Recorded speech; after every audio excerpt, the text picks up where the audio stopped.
3, 2, we are recording. And then everyone has to consent, Mm-hmm. I believe. Yeah. I'm sorry, I'm going to leave. Well, welcome everybody. Thank you so much for coming to part 3 of, is it part 3? It is part 3. It I is. think it's part 3 of the COVID-19 meetup and check-in. Hopefully all of you can see the screen. There should be a nice lime green title slide on there. We see it. Excellent. And we are monitoring the chat box, and there's some chatter in there already.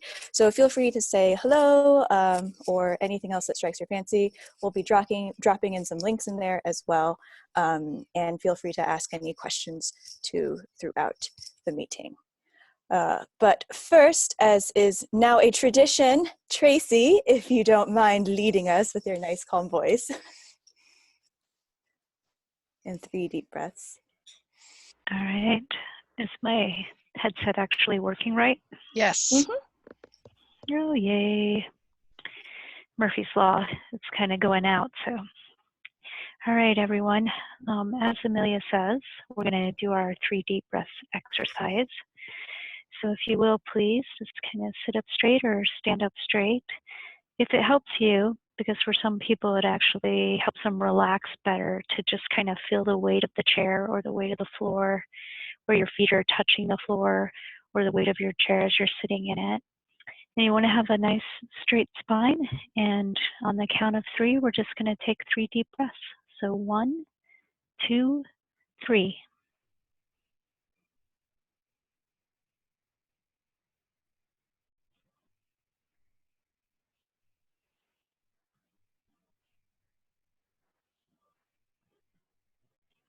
All right. It's all yours, Amelia. Cool. Thanks so much, Tracy. And if you all are looking for a nice rabbit hole to go down, there are tons of these kinds of GIFs with inhale and exhale that you can look for and find. So if you need a visual reminder of just to take some time and breathe, there's a ton of stuff out there. All right, so we are covering some of the topics that you all brought up from our last meeting. So serving adults, serving the homeless and those who don't have internet, and then how to market your virtual services and new services to your patrons. So for serving adults, I believe, Suzanne, are you going to talk about this one? Yes, that's the plan anyway. Hi. First of all, I just wanted to say that there's some really great resources out there if you're looking for ideas for programming. In general, there's great ideas being discussed all the time on the I'm going to change the entire pronunciation of these things. Programming Librarians Interest Group on Facebook. And particularly pertinent at this time, libraries step up in times of crisis. And if you're not on Facebook, I apologize, but it's worth getting on at least to find these kinds of things, because there's just tons of discussion, tons of great ideas going on out there, and you'll get an awful lot more than you can get from us in a few minutes, and plus get a chance to discuss them, with your peers. And then I was going to put in a little caveat here that I think, in a time of crisis, we have a tendency to want to be everything for everyone, and we can't. And so it helps to kind of step back a little bit and focus. And probably one of the best ways of focusing is to keep in mind your library's strategic goals and mission, and try to really look at what kinds of things that you can do that would help further those. And that way, you're not doing this in isolation, you're doing things that are going to be helpful to you in the long run. Next slide. And one of those particularly, well, this is good in any case, but particularly if one of your goals or service goals or your mission is related to local history, we have all kinds of really great resources, the Montana Memory Project, and now is a really good time to get people familiar with that. And we just happen to have Jennifer Burnell, who can talk a little bit more about this. Hi, everyone. Thanks, Suzanne. Just wanted to remind people that if you currently have a Montana Memory Project that you have submitted an application for and yet haven't had the time to work on, maybe now is the time to put a staff member on that task and have them contact me to set up a meeting so that I can get them going on that. I'm happy to help with that. Some of the other things you can do is schedule an online event for your community to learn more about the MMP and its content. And I do have ambassadors who are trained and ready to do that. And it would make a great virtual event because you could host it kind of a live stream or Zoom meeting or something like that. And we could give a tour of the Montana Memory Project and how to use it. You can encourage your patrons also to explore our virtual exhibits. We are continually adding new ones, and we just added a new one last week on bison that I temporarily Jamie created for me that is just amazing, and that's on our exhibits page of the Montana Memory Project. And then each week over Wired, I apologize, this week I was late. We typically put it out on Friday, but this week it came out on Monday. We are sharing new engagement ideas, ways that people can take advantage of the great content that's on the Montana Memory Project, and that also has its own page, so we're keeping track of that list. And then finally, I really encourage you to follow us on Facebook or Twitter. Every day we post a new image, and this month we are focusing on pictures of people who have no names, so they're unidentified, and we're hoping that we can crowdsource some identities to these people who have great photos in the MMP, but we don't know who they are, and so the metadata is lacking their name. So if you or your patrons can help us with that, that's also a great way to get involved and encourage patrons to utilize the content that's available and readily usable for free. Thanks. Thanks, Jennifer. Then if you've got a lot of people around who have time and they're looking for ways to fill their time, of course, there's a lot of opportunities to attend virtual classes. And this was one that I ran across from the Programming Librarian Interest Group that I thought was kind of interesting. You know, you can learn how to do watercolors. And so, you know, a number of these things don't take a lot of extra equipment that people need. So, you know, things that they can do at home and learn something. Also, if you've got people who are interested in more in-depth learning, LinkedIn, which now owns lynda.com, is offering a month of free classes. So, you know, people can get started on some kind of more in-depth classes on that. And then there's even more in-depth things. Microsoft has a Learn program. And so, you know, if you have people who want to get more into tech kinds of things, they can at least get started with that. So there's, you know, a lot of virtual learning kinds of things that people can do from home. Next slide. And then, of course, we've got spring coming. And of course, in Montana, we know it comes in dribs and drabs. You know, we have some really nice sunny days and then snow and freezing temperatures again. So it's kind of difficult for those of us who are eager to get out in our gardens. But, you know, you hear a lot now about victory gardens, you know, a concept coming back from World War I and World War II. And so there's a lot of discussion going on about this and people working on this kind of thing. And so, you know, people growing vegetables again, or you know, just flowers to cheer themselves up. But there's information out there for people who are interested in honing their gardening skills, and that's a great thing for people to do as well. Next slide. I think one of the things that we traditionally do as libraries is we bring people together. And so this can be kind of a challenge when we don't have our facilities. And so, you know, there's all different kinds of ways of bringing people together. This is a program from Billings Public Library that I kind of liked, you know, send our seniors mail. And so, you know, they have addresses of a number of senior living communities, and they're encouraging people to, write letters, send postcards to people. And so, you're helping to keep um, a group that may be harder to serve overall through virtual means connected, and keeping that kind of letter writing thing going, which, a skill that an art or a skill that a lot of people seem to have lost nowadays and we're not doing anymore. And just kind of a fun way. And, who knows what kind of connections can be forged out of this, between different people in the community. Next slide. Another thing that has come up a number of times is StoryCorps. And this is something I've always liked the idea of. And hopefully you're familiar with this in some way or another. NPR runs their stories all the time. And these are, basically recording people's stories. And I noticed there was a webinar from PLA about a week or so ago on kind of being more inclusive in gathering people's stories and histories in the community. And they were talking about StoryCorps as a part of that. And so this is something that could also be done during different kinds of circumstances. It could be done over the phone. You can reach out and, encourage people to talk, encourage people to talk about their histories and that kind of thing. And particularly if you get it permission to record them, then you can also be adding to local history at the same time. So kind of a win-win in that situation. Next slide. And then finally, I always like to make things a game.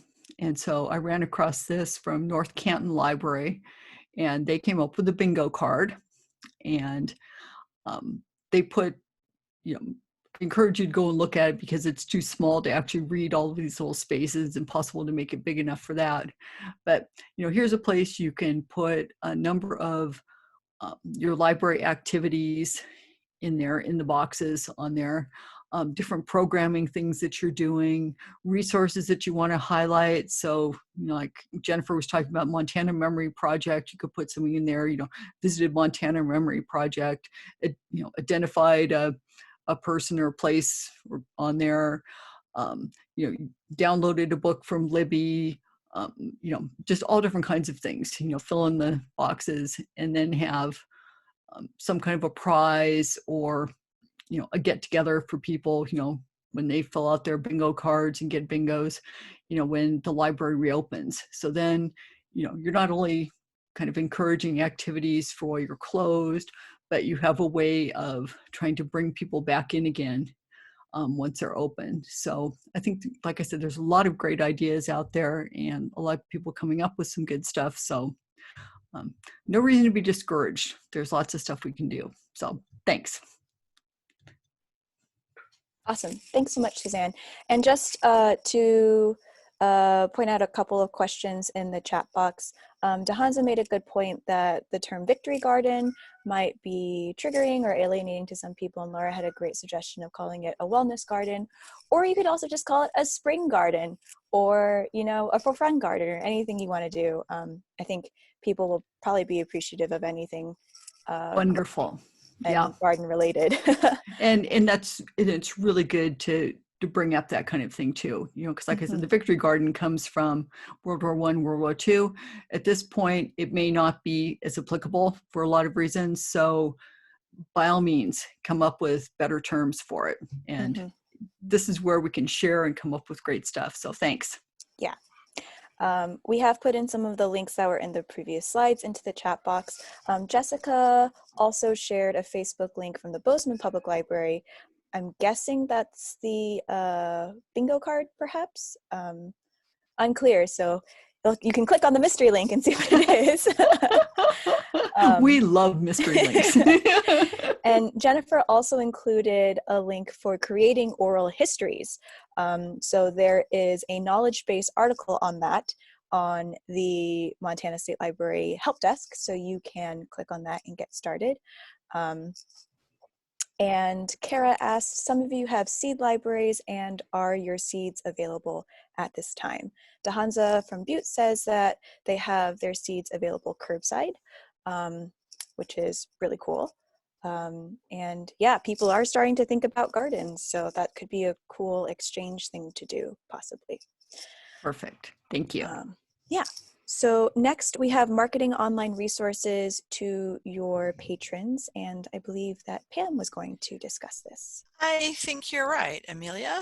And I just put in some, kind of just basic guidelines of things to consider. I think most libraries do have a Facebook presence, and if you don't, then this might be the time to look into it, because I mean, everything needs to be online, as we're discovering now. So the guidelines for Facebook that I've been looking at and kind of chatting with other people about tend to be, only do a couple of posts a day. Don't go crazy, because people get overwhelmed and tired and they don't want to hear from you all the time, every time they're in there. So typically you want to just schedule 2 or 3 posts a day, but you can also target your audience, because maybe you want to have something targeted towards children in the morning and adults later in the afternoon, or whatever groups you're trying to reach. You can target different times of day, and you can schedule those different times of day, and you can schedule things for weeks at a time or a month at a time, so you're not having to constantly look at Facebook all the time. I think in this time where things are changing so fast, you might not want to schedule things too far out. You might want to just do them several days or a week at a time, just so that you can be posting very current information and not posting out of date things. But this is a really good way to highlight some of your online services. I know Bozeman's been doing some really good posts about different things that they have available on Facebook. So follow a couple libraries also and get some ideas if you need that. But that's the Facebook guidelines, is only a couple posts a day.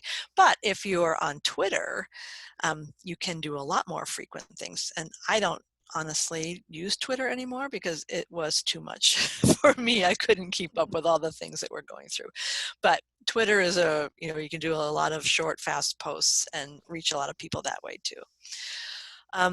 If you're on Instagram, or if your library has an Instagram account, you might want to do that. And tends mostly to be photos and things, but you can reach a lot of people that way, because there are a lot of people on Instagram. And I've also seen some really good library posts on Instagram too. And then there's YouTube. And I keep going back to Bozeman because that's my local library, but Cindy Kristen has been doing great story times on YouTube, and I just love to have her read me a story when they come through. So that's pretty fun. And I have seen other libraries doing story times on YouTube. And I know there have been resources on Amelia's page about some of the questions about copyright issues with doing story times. So you can go back and look at some of those links and some of that information. But story times on YouTube just seems to be like a perfect combination. That's an excellent thing. But also I've seen libraries just talking about highlighting staff, because people miss your staff and they want to know, what's staff doing. So you can have your staff record something in their house, like, okay, today I'm baking cookies because I'm really bored, or I'm doing this activity with my kids. People just want to see you and your staff. And so you could use some little YouTube videos to do that. Or if you are able to work in your library, and not all libraries are totally closed, you could do little films or little videos about what your staff is actually doing in the library while you're kind of closed, or you're answering questions, or you're cleaning up the library, or whatever. You can certainly come up with ideas yourselves, but YouTube is a really good place to do that. And then, just in case no one's tried it, MailChimp is a good marketing tool. And I did look into it, and there is a free account that you could use. So you could send out some announcements and emails to different groups of patrons, depending on what you want to promote, and look into MailChimp a little bit. I get a lot of MailChimp messages from different groups and companies that I follow, and it seems to be pretty useful. And I think it's probably pretty user-friendly to set one of those up. So those were my kind of off the top of my head last week ideas of marketing. The other thing, and I post it different places. I think I tend to post it on Facebook, sometimes on Wired, but there is the marketing suggestions that I get from, and I have to look up what her name is, from the Super Library Marketing website, and she has really good ideas. So if you're looking for more marketing ideas, you could follow the Super Library Marketing website. And that's all I have to say about that. Awesome. Thanks so much, Pam. And You there's bet. been a few questions in chat. So back with adult programming, there was a bit of a conversation about seeds. Lori was saying Dylan has seeds available curbside. And if you are looking for donations for seeds, DeHanza suggested trying Murdoch's because that's how they got a seed donation last year. I believe Starla from Hot Springs was saying people are putting envelopes in the drop box with which seeds they want, and she delivers them. And DeHanza also asked, is anyone on TikTok? Which is a new kind of, it's a social media app thing where you record short videos, kind of like Snapchat, but permanent, I guess, maybe. Maybe I shouldn't describe that since I haven't used it. But Kelly and Sydney was saying we've been looking at TikTok, but didn't get the idea off the ground before they closed. And then Heather from Rosebud said that they've been posting articles to Facebook about the Spanish flu from the local 1918 newspaper. So yeah, there are a lot of similarities. Passing on some local history and getting a lot of positive feedback. They've started hosting a weekly local emergency planning committee via Zoom, doing virtual story hours on Facebook, and posting educational resources as well as COVID information. They've called patrons that they know do not have internet at home and told them to call if they want updates regarding pandemic numbers, and also mailed them the local newspaper with articles from the health department. And they just got a 3D printer and will start making masks for local healthcare providers. So that is really cool. One other thing, in addition to all these great resources that Pam has suggested here, if you are looking to get a little bit more into social media and just sort of creating a kind of social media policy or approach, there are some really good webinars on Web Junction that talk about these things. So you can go through and think a little bit more about how you want to kind of brand your library and what your online presence, what you want it to be. So that's something you can consider. And if you do have a bunch of social media accounts like Facebook, Twitter, Instagram, all that, you can actually manage everything from one app called Hootsuite. I know that there is one, and there's, I think, probably a few others, but if you're doing a lot of social media posting, you might want to look into that as well. And someone has said that they can hear a cat meowing, and yes, that is Couscous. Apologies for that.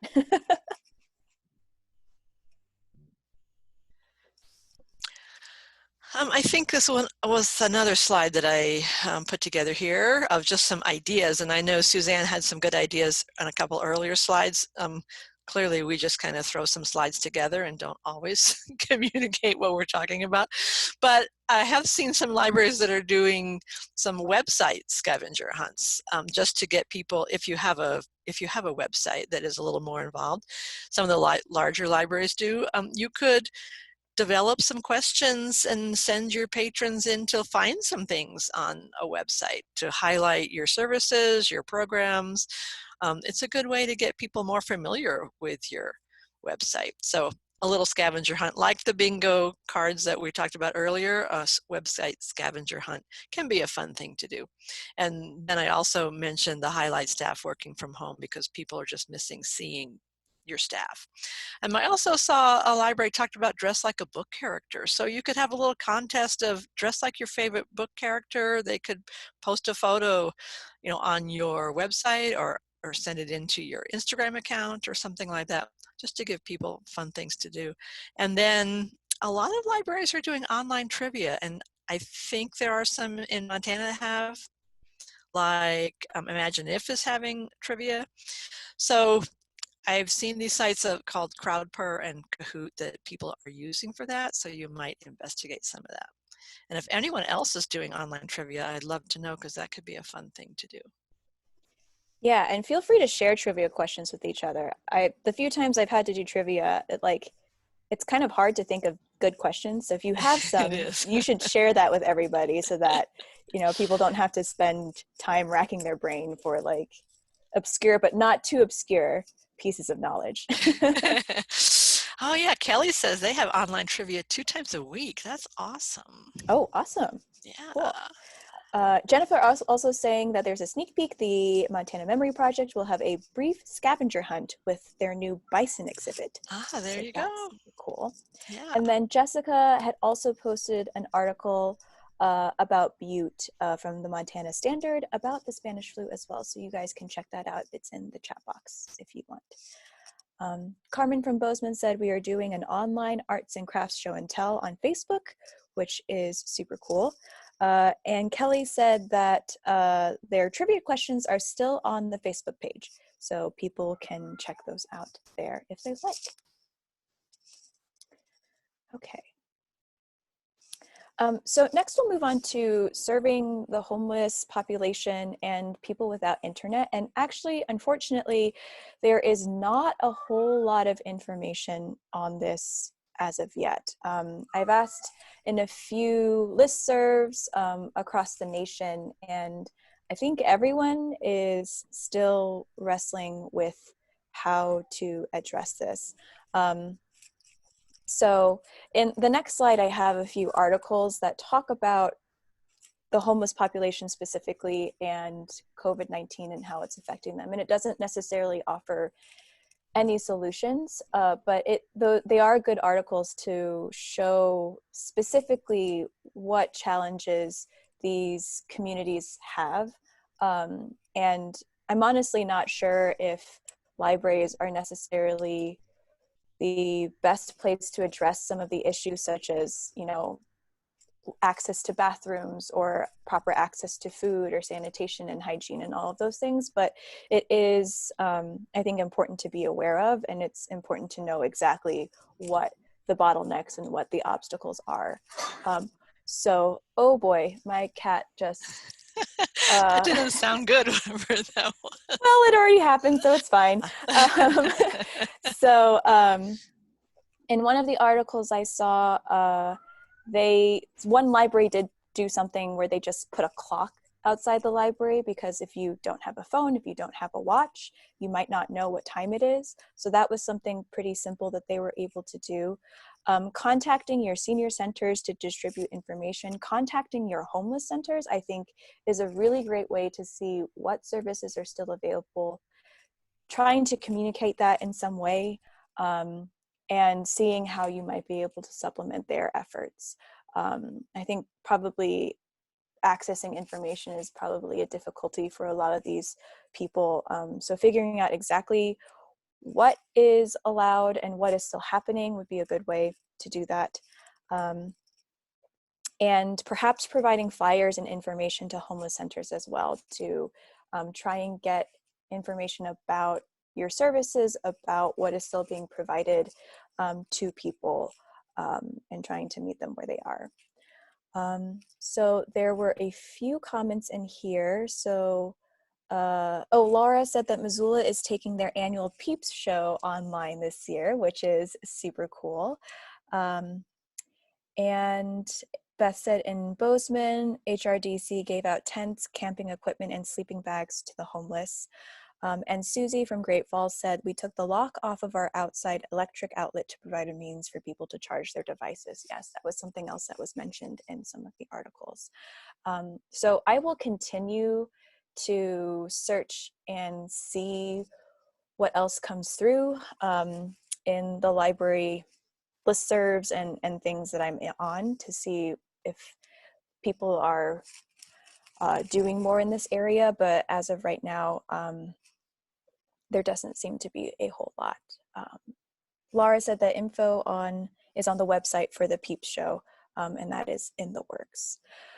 And so here are some of the articles that I found about how different cities and different locations are dealing with the homeless, and I mean, kind of acknowledging how unprepared they are to address COVID with the homeless population. So again, they're just sort of an outline of what specific challenges are happening with this group. So if you want to read those to find out more information, and if you hear of anything, please do let me know. I think actually a lot of state libraries and libraries across the nation are thinking about this. So anything that you all have to contribute would be greatly appreciated. And then this is a resource from the MSC. Kylie, did you want to talk about this real quick? I think I know what this is, but maybe you should talk about it since you know what it is for sure. Yeah, no problem. So this is Kylie. I'm the Montana Share Catalog Trainer. We've been getting questions from a lot of our MSC libraries about cleanup they can do in the catalog during this time, which we're really excited about because we love having a clean catalog.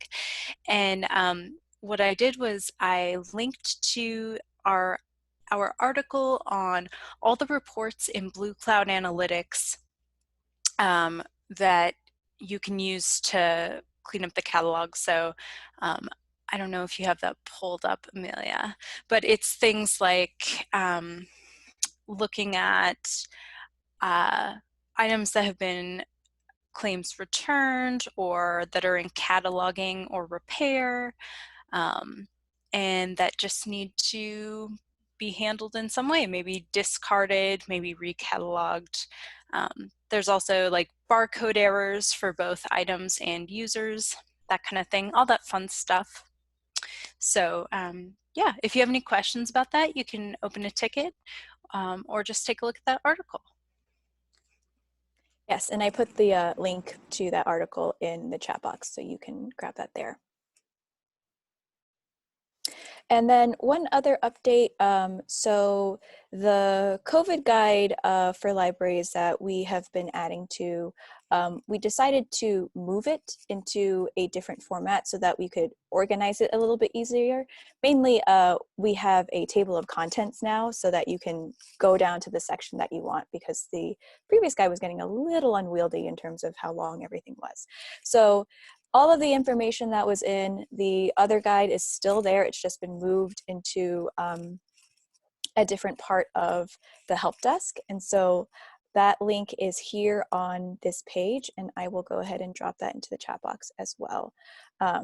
So similar to the previous guide, we will be adding things in here whenever something interesting on Wired comes through, or whenever we're shared something from other people across the state or across the country.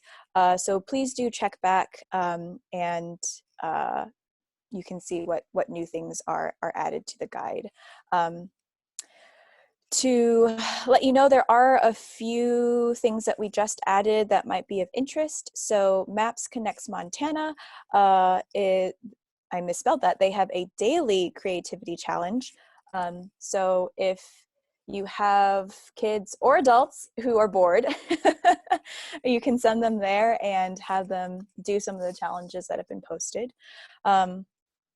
National Geographic just sent out a great list of resources that are available for free on their website that educators, families, adults can use.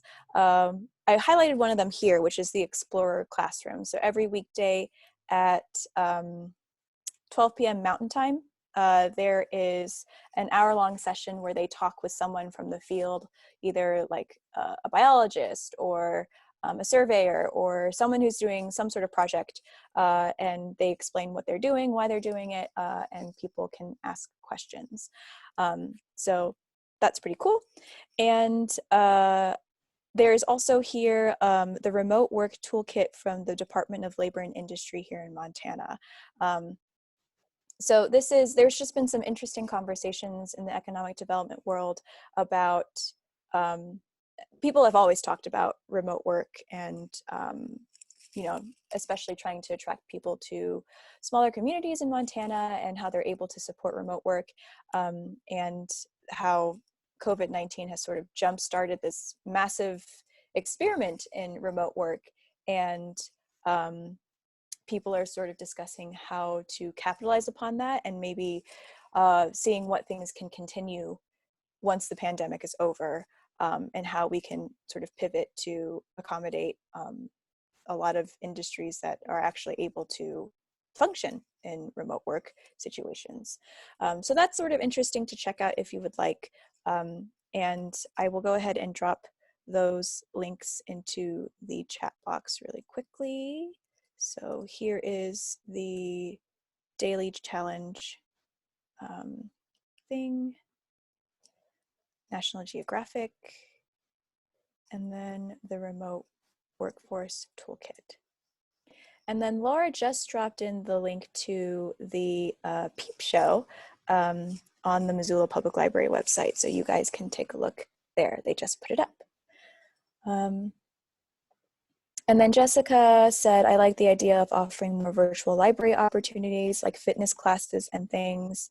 And yeah, I think not necessarily remote work, but you know, as more and more libraries are offering virtual programming, it'll be interesting to see how many libraries continue with virtual programming after the fact.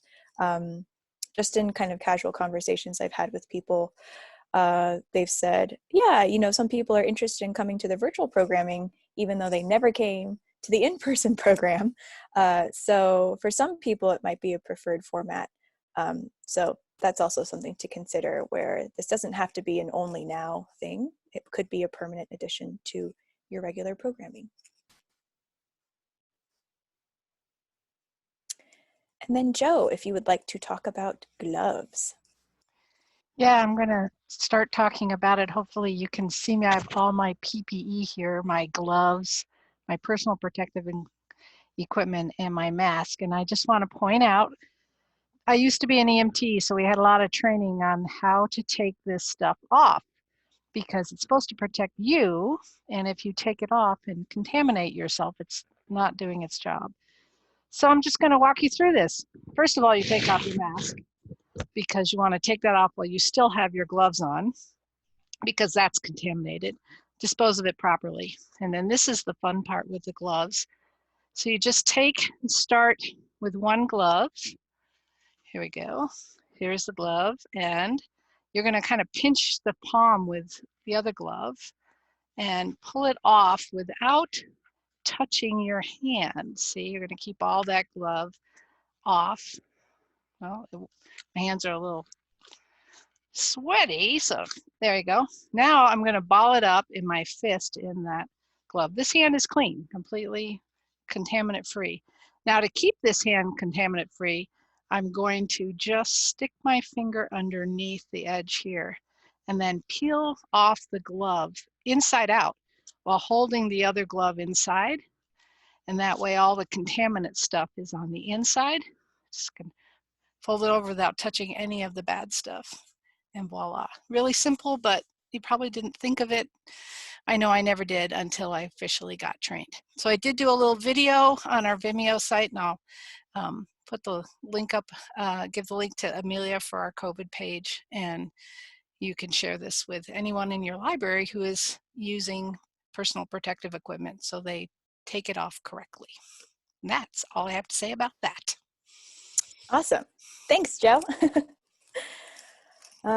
So I believe that is all the information that we had prepared for today. I figured we could open it now for any questions or any comments or new things that have come up in this past week. Anything that people want to share. Feel free to also share like positives and things that you're really proud of. I think everyone's done a really great job at doing the best they can under very unusual circumstances. And we love celebrating the awesomeness of others. So if there's something you'd like to share, feel free to put that in the chat box as well. Or you could also unmute yourself if you like. Question about from Christine in the chat box. Oh yeah, how long are most libraries staying closed if closed already? And I believe the governor's shelter-in-place order just got extended. Is that correct? To the 24th, I think? I saw that, yeah, the 24th is what I saw today. Debbie says MLA will begin webinars on April 16th and continue through May. Lori from Dillon said they are closed till the 24th of April. Cindy from Bozeman, we are following the governor's directive as well as our city manager. They are closed indefinitely. Christine from Plains said, I've heard the 24th and the 30th. Danny from Lewisstown says, we are waiting for a public health official in Fergus County and the local governments to say okay. Mitch says, we'll see. This is Susie from Great Falls, and we're getting ready to do a board meeting where we kind of set out a stage thing so that when the shelter in place is lifted, the library will do this, and when this thing happens, the library will do that. Just because it's really hard to get a meeting in place quickly. So we're trying to get them to just give authority based on whatever the public health officer is saying, so that we can have some clarity with staff and with the public of what we're doing. Awesome. Thanks for sharing, Susie. Let's see. This is Joe. Just a tip: if you want to just save the whole chat, you can do that in Zoom. If you look at the bottom of the chat where you have the message box and it says to everyone, then there's a file option, and then there's a more option. It's 3 dots, 3 ellipses, and if you click on the more option, it gives you the opportunity to save that chat. So don't miss that opportunity. Other comments regarding closure. Kelly said, we're not sure, waiting for county commissioners in Mako. Mitch said he didn't want to set a date, just to have to push it back. Steph from Butte says, Butte is closed through May 2nd, per the Butte Silver Bow Health Department recommendation. There's another question from Weston Flippo. For libraries with bookmobiles, what is your plan for their return date? CPL said, Governor said until the 24th, and in Teton County, they have closed the county buildings and have adopted wording to follow all directives from the governor. Beth from Bozeman said some places divide the staff into teams A, B, C to plan things out a bit more. Jody from Red Lodge is saying that they're using until further notice with the notion of following the governor's shelter in place and school closures. Mitch said, for Weston, we're looking at using ours for delivery beginning next week. And Jody from Red Lodge asked, do any libraries have staff that have applied for unemployment or are utilizing the CARE Act for full or partial paid time off?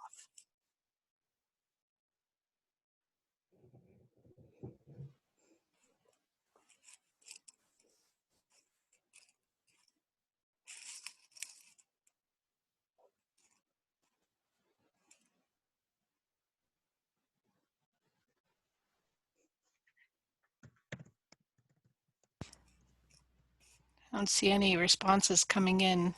But Tracy, have you heard of anybody who has actually officially laid off staff? Yes, I am aware of one library where staff were laid off and they are eligible to apply for unemployment.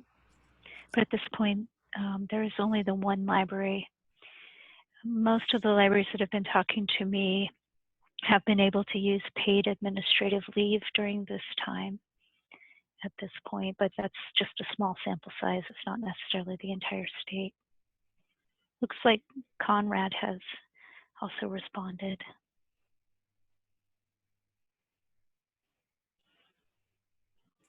Yes, there are a few other comments. And then CPL, is that Choteau Public Library, I think? They are on paid administrative leave. Okay, great. And then Christine from Plain said they have staggered hours and they don't have any confirmed cases, but they don't want to cause a brush fire, which, you know, is understandable. Anyone else regarding time off or administrative leave or rearranging working schedules or anything like that. Nancy in Wedsworth says that they're running under county rules. Staff is being paid partial salary. Code for salary is the federal code. And Kelly said we have had COVID-19 pay to this point.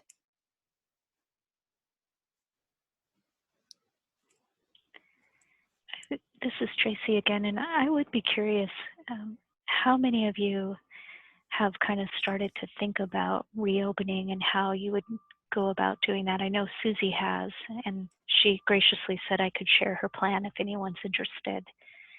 But I was curious if anyone else has thought of that. I mean, I know it might seem like forever, but we do know eventually we will be reopening.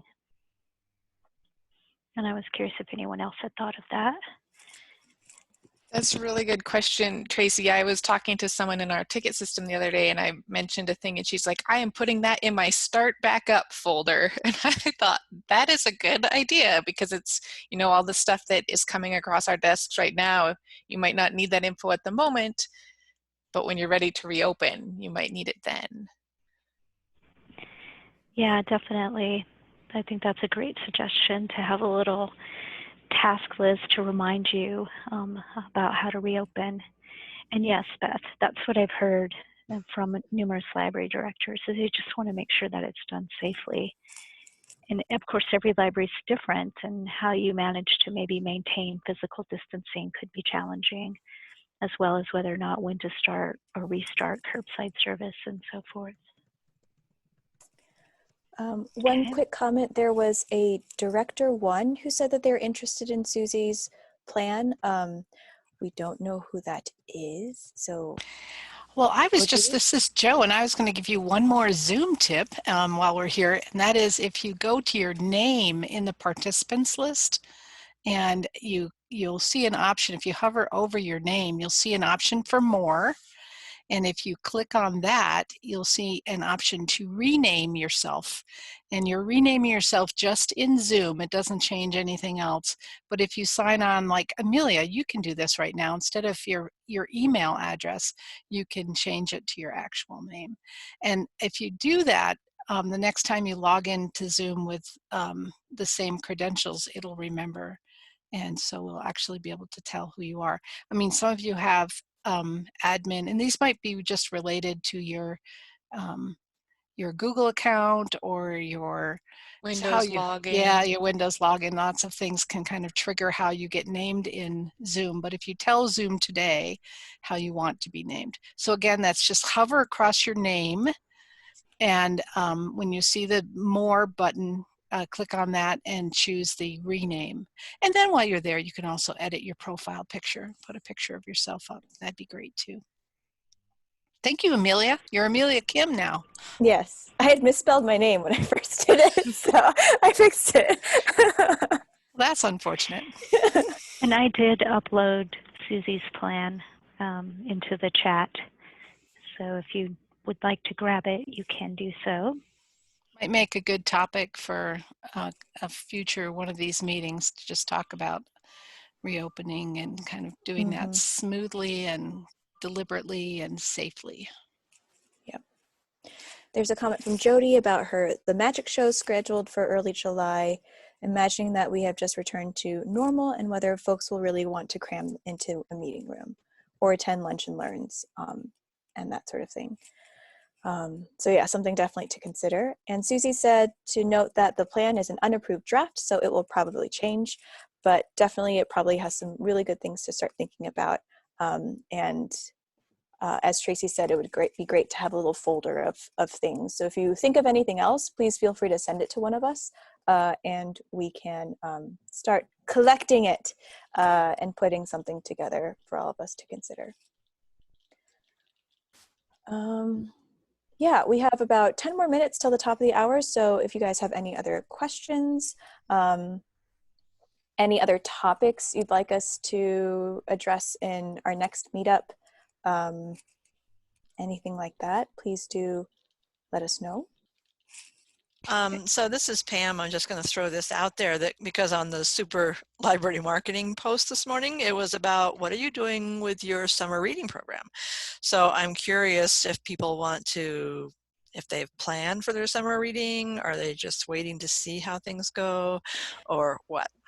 Pam, that is such a great, I'm glad you brought that up because Thank you. actually Ray McFadden from the Great Falls Library suggested doing a summer reading brainstorm, which is a brilliant idea.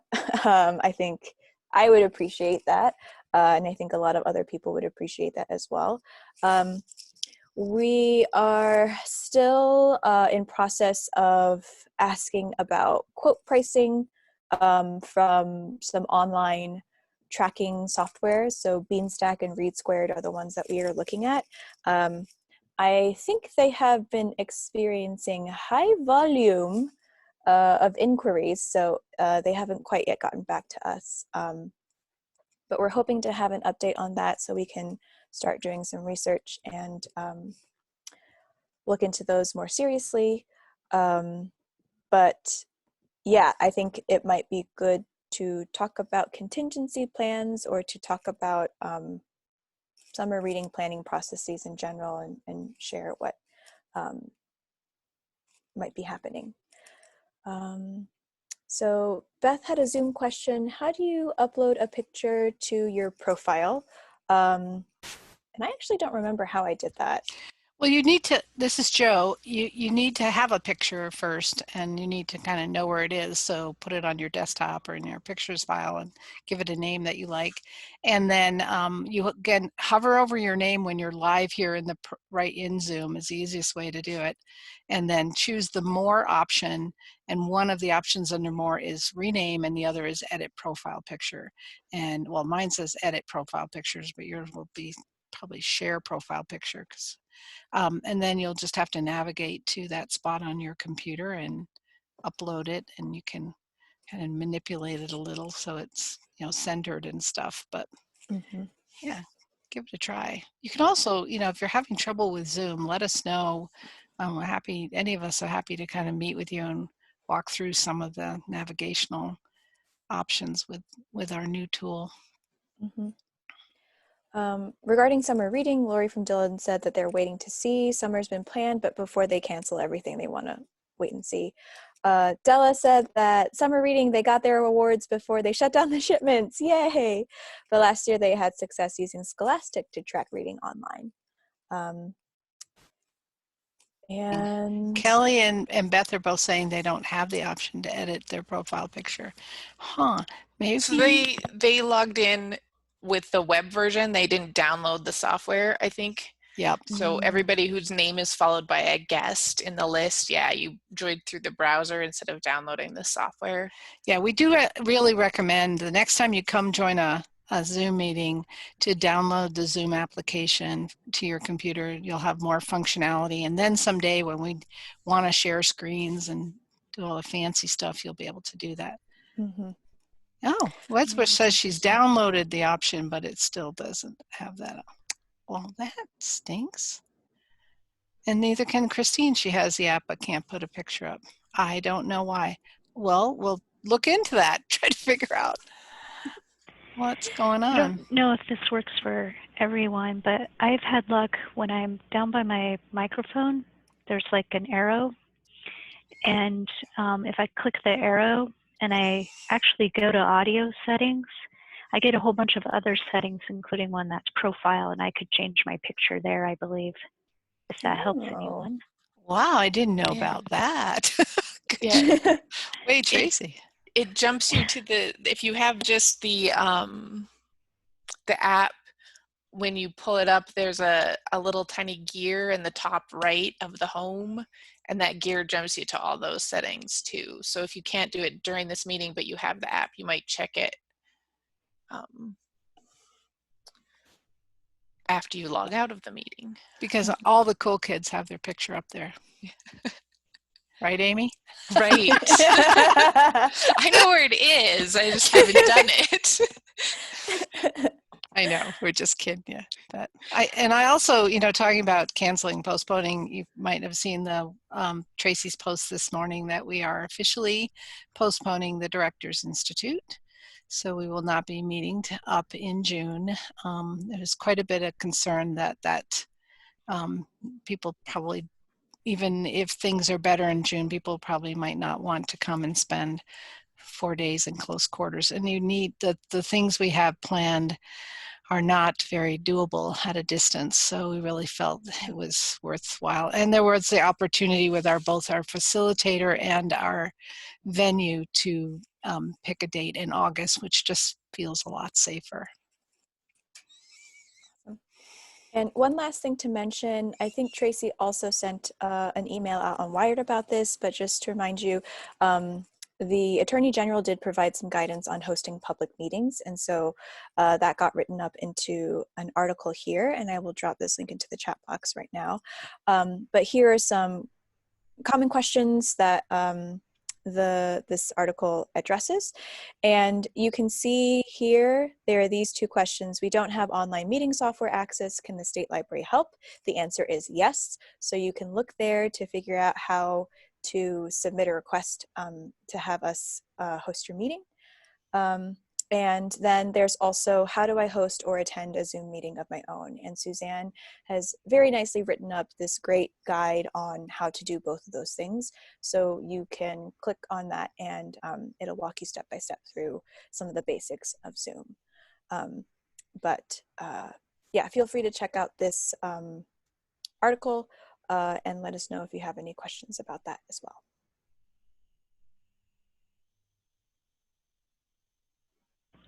And then finally, I thought when Jo sent out her monthly shelter-in-place learning tips, she kind of made a good point that we've probably started moving into recovery mode. And so I'd suggest maybe at the next check-in might be a good time to pause and kind of ask ourselves, what have we learned so far? What do we think we might take into the future? And what might we change?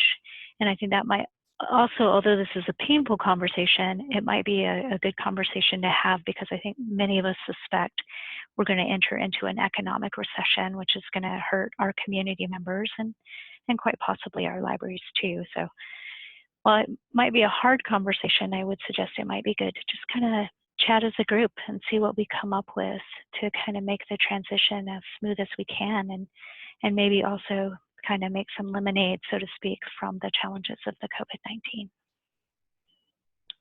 I would point out that now is really the very best time to be planning for your next disaster response, because you're learning a lot every day. And so I hope you're keeping, a file or some notes or just observations. I'm not a journal writer, but those of you who are, I'm sure your journals are just full of great stuff. But it's also really important to realize where the things that you really needed before you could work from home that you just didn't have, and maybe start planning for that.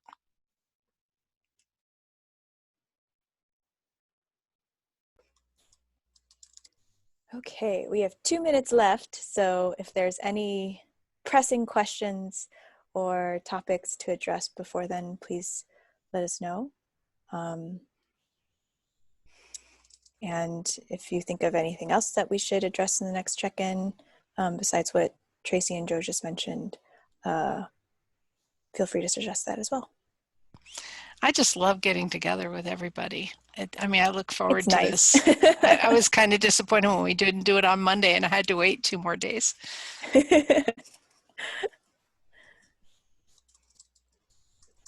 I like what Christine has to say in the chat box too, that this is the lemonade is that this is the opportunity we have to prove the relevancies of libraries.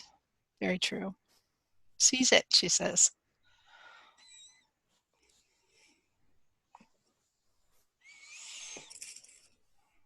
Thanks for hosting, Amelia. You are the most cheery host. It's really lovely. Oh, you're welcome. Sometimes I'm like, maybe I'm laughing too much in people's ears, but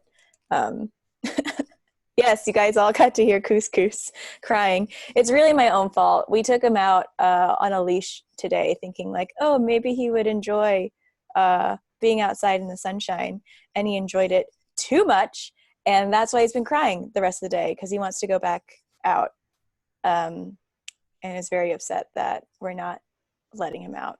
So sort of full of regret on that one. But he did enjoy his time outside a lot. Yes, Kara, the cats do really enjoy eating the grass. My cat Pocky really likes that, but she doesn't have teeth, so she just like drools on the grass, which is too much information, Amelia. Sorry. This is what happens when I just ramble. Thanks, everybody. Take care of yourselves. Be safe and be well, and do laugh. I saw a lot of people say, let's laugh and smile. And, you know, we have a great community and supporting each other. And, you know, we've gotten through the first couple of weeks of this, and now we're adjusting to this and doing great. So yep. Pats on the back all around. Yep. And virtual hugs in this time of social distancing. Awesome. Joe, should we stop the recording? Am I allowed to do that?